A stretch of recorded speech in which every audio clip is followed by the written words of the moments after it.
Good morning friends. I hope आप सब अच्छे होंगे। आपका स्वागत है आपके अपने YouTube channel current affairs for exam में। चलिए आज दिनांक 2/6/2025 की प्रश्नावली शुरू करते हैं।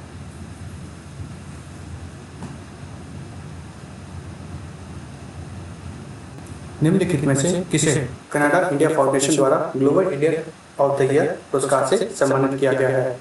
बरखा दत्त, सदगुरु जग्गीदेव, रवीश कुमार, सुधीर चौधरी। इसका सही जवाब है सदगुरु जग्गीदेव।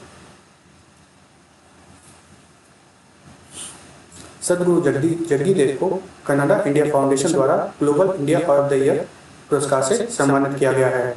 सदगुरु को उनके चेतन ग्रह आंदोलन के माध्यम से मानव चेतना को बनाने और पारिस्थितिक स्थिरता को बढ़ावा देने में उनके योगदान के लिए सम्मानित किया गया है।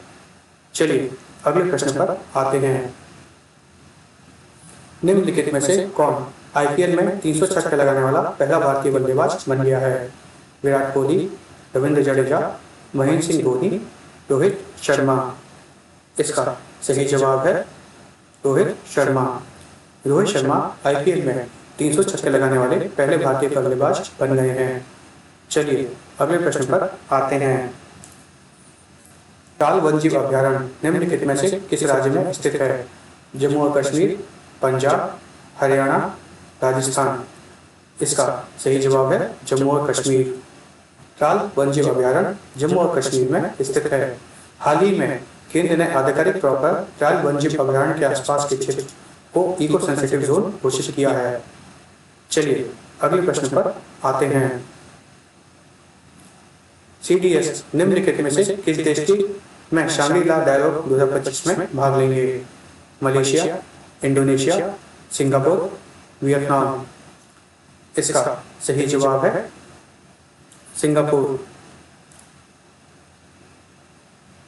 Chief of defence staff general Shri Anil Chauhan 30 मई 2025 से 1 जून 2025 तक सिंगापुर का दौरा करेंगे और अंतर्राष्ट्रीय सामरिक अध्ययन संस्था द्वारा प्रतिवर्ष आयोजित किए जाने वाले शांग्री-ला वार्ता के 22वें संस्करण में भाग लेंगे।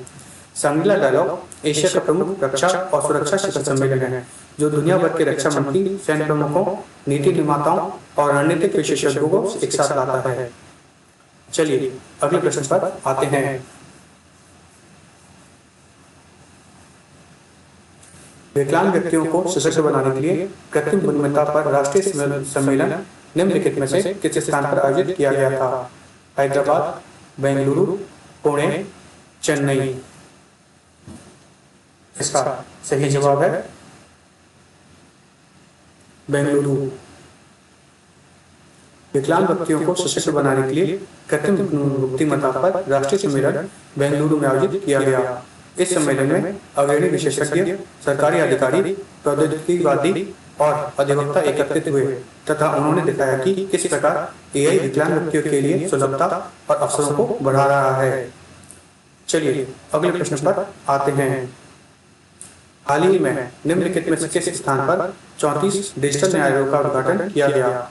दिल्ली, मुंबई, सूरत, जयपुर। इसका सही जवाब है दिल्ली। हाल ही में दिल्ली में 34 डिजिटल अदालतों का उद्घाटन किया गया। चलिए अगले प्रश्न पर आते हैं।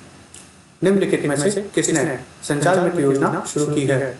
श्री नरेंद्र मोदी, श्री अमित शाह, श्री राजनाथ सिंह, श्री ज्योतिरादित्य सिंधिया। इसका सही जवाब है श्री ज्योतिरादित्य सिंधिया। केंद्रीय संचार मंत्री श्री ज्योतिरादित्य सिंधिया ने दूरसंचार क्षेत्र और नागरिकों के बीच संपर्क सुधारने के लिए संचार मित्र योजना शुरू की है। यह योजना दूरसंचार उपयोगकर्ताओं और सेवा प्रदाताओं के बीच बेहतर संचार और समझ बनाने पर केंद्रित है। चलिए अगले प्रश्न पर आते हैं। हाल ही में निम्नलिखित में से किस राज्य को उल्लास नव भारत साक्षरता कार्यक्रम के तहत पूर्ण साक्षर घोषित किया गया है? मध्य प्रदेश, महाराष्ट्र, गोवा, छत्तीसगढ़। इसका सही जवाब है गोवा। गोवा को हाल ही में उल्लास नव भारत साक्षरता कार्यक्रम के तहत पूर्ण साक्षर घोषित किया गया है। 2022 में शुरू की गई उल्लास योजना व्यक्ति साक्षरता पर केंद्रित है। इसका लक्ष्य 15 वर्ष या उससे अधिक आयु के ऐसे व्यक्ति जिन्होंने औपचारिक शिक्षा प्राप्त नहीं की है को परीक्षा शिक्षित कर सके। चलिए अगले प्रश्न पर आते हैं। जयप्रकाश नारायण अंतर्राष्ट्रीय हवाई अड्डा निम्नलिखित में से किस राज्य में स्थित है? झारखंड, उड़ीसा, छत्तीसगढ़, बिहार। इसका सही जवाब है बिहार। जयप्रकाश नारायण अंतर्राष्ट्रीय हवाई अड्डा बिहार में स्थित है। हाल ही में प्रधानमंत्री श्री नरेंद्र मोदी ने पटना में जयप्रकाश नारायण अंतर्राष्ट्रीय हवाई अड्डे के नए टर्मिनल भवन का उद्घाटन किया। चलिए अगले प्रश्न पर आते हैं। क्रिसिल के वित्त वर्ष 26 में भारत की जीडीपी वृद्धि दर कितने प्रतिशत रहने का अनुमान लगाया है? 5.1, 5.7, 6.1, 6.5। इसका सही जवाब है 6.5%। क्रिसिल का अनुमान है कि वित्त वर्ष 2026 में भारत की जीडीपी वृद्धि दर 6.5% रहेगी। चलिए अगले प्रश्न पर आते हैं। निम्नलिखित में से किसे 72वें मिस वर्ल्ड फेस्टिवल में मानवतावादी पुरस्कार से सम्मानित किया गया है? अक्षय कुमार, सोनू सूद, सलमान खान, आमिर खान। इसका सही जवाब है सोनू सूद। सोनू सूद को कोविड के दौरान उनके परोपकारी सेवाओं के लिए 72वें मिस वर्ल्ड फेस्टिवल में मानवतावादी पुरस्कार से सम्मानित किया गया है। फ्रेंड्स, आज का सेशन यही समाप्त होता है।